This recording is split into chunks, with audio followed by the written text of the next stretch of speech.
Welcome back everyone to Passion for Life Gallery. In this video today we're going to be making canvas stretchers. Now if you work in oil or acrylics, you're probably already buying canvases stretched and primed, no doubt. Have you ever thought about making your own? Now if you have a small workshop with some basic tools, or maybe you have a friend with a small workshop, they're really not that hard to make. Some time ago I made a video on how to make stretchers from real wood. There's a link above me to my left. But this time I'm going to be making them from plywood. So why plywood? The advantage of plywood is that it's strong, it's stable, and in my opinion, it's quite often easier to work with because you don't need quite as many tools. So I have here one of my frames made from plywood. This is 16 by 20. Now the key to this frame is actually the design, the L-shaped design of the frame and the bevel across the top. That prevents the canvas from touching the frame. Now there is a link here to a PDF that's available on our website. Link will be below. So you can follow this. It gives you a good cross-section of exactly how this frame is designed. So in this video, we're going to be building a number of these frames and small ones, and I have a couple of much larger ones. We've had to modify the design slightly for the bigger ones, but I will explain that in the following video. So I hope you enjoy this, and I hope you're able to, at the end, be able to make your own stretchers. So let's get started. The first step in the process is to cut the plywood to size. The first thing I do is I cut the plywood to oversize. I'm cutting strips 2 3/4 inches wide, which is slightly more than double the finished width. Once I've done that for as many strips as I need, I will later cut them to exact size.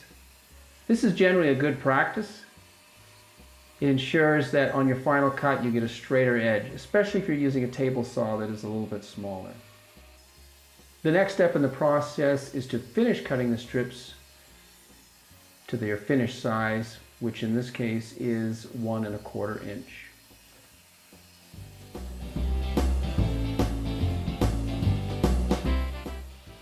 The next step in the process is to cut the 20-inch bevel.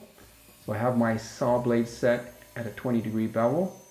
This bevel can vary a little bit, but 20 degrees is generally a good idea.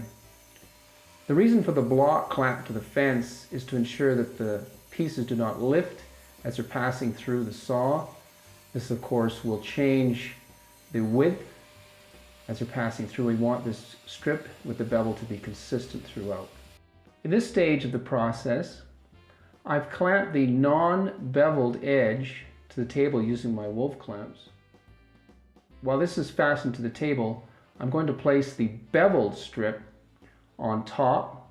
First I'm going to apply some glue, and then I'm going to place the beveled strip with the bevel facing me and the beveled edge facing downwards.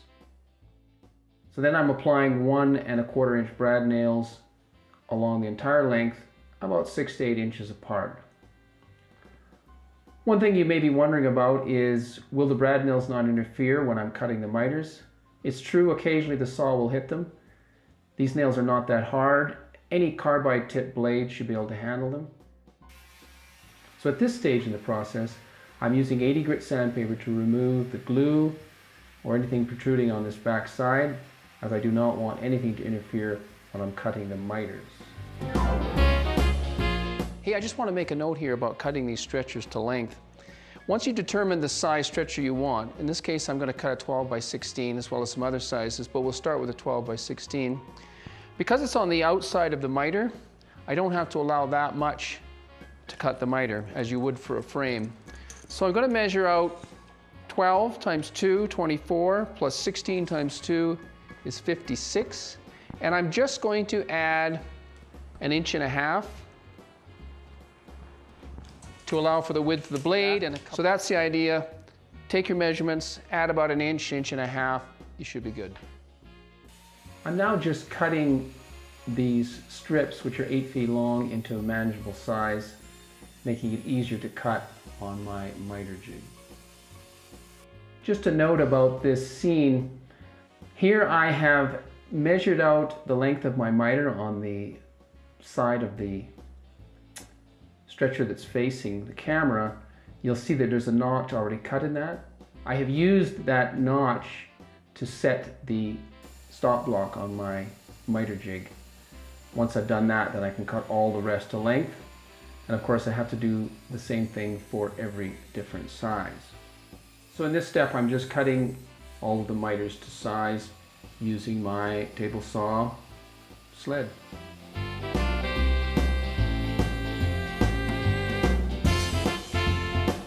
The next step in the process is simply to glue up all of the sections that I've cut. If you've watched any of my other videos, you will see that I'm using the same technique as I do for frames, for my floating frames, using the wolf clamps to put them in place. I apply glue and I'm putting 2 brad nails in each corner and then moving to the other corners.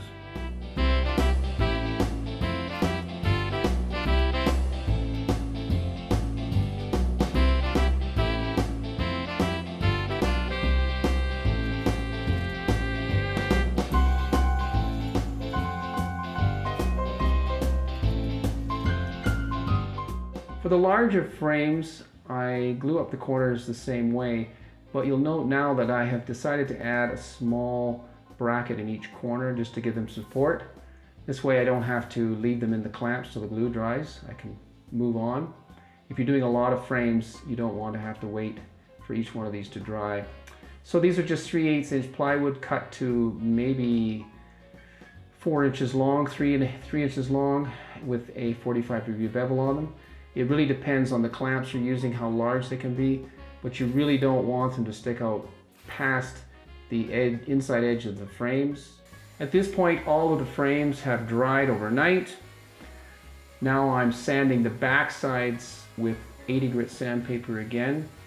I just want to make sure that all the glue is removed and that there's no inconsistencies. I'm sanding all the rest of the edges, principally the outside edges and the top, with 120 grit sandpaper. These are the sides that are the most critical. You also notice that as I move through and as I sand, I'm rounding over the corners slightly. This is a very slight rounding. You simply don't want the canvas to catch on these edges. As you're stretching it, you'll see a little bit in the final part of this section of the video where I point that out, how they are just slightly rounded. And I also am just cleaning up for aesthetics mainly, some of the inside edges, etc. with sandpaper, or in some cases with a small knife.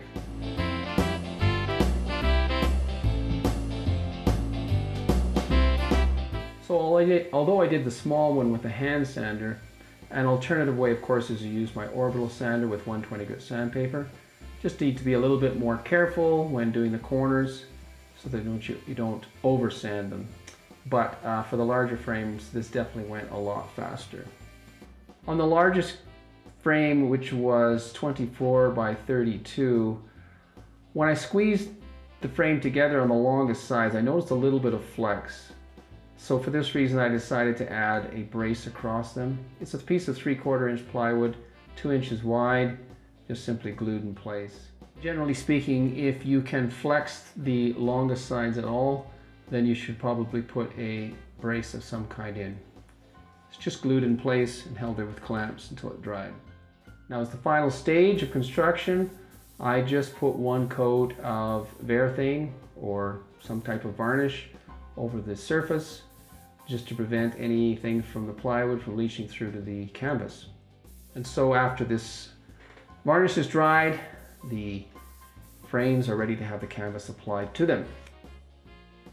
Thank you very much for watching this video. I hope you enjoyed it. I hope now that you too can start making your own stretchers in your workshop. As you can see from this video, it doesn't require a huge amount of tools.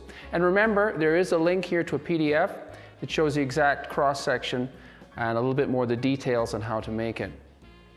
Now in another video, I'm going to explain exactly how I put the canvas on and some tips on painting and priming the canvas as well. So you want to stay tuned for that. So if you like this video, please hit the like button. Hit the subscribe button if you want to see more content from Passion for Life Gallery. We appreciate your support. Thank you very much for watching. This is Passion for Life Gallery.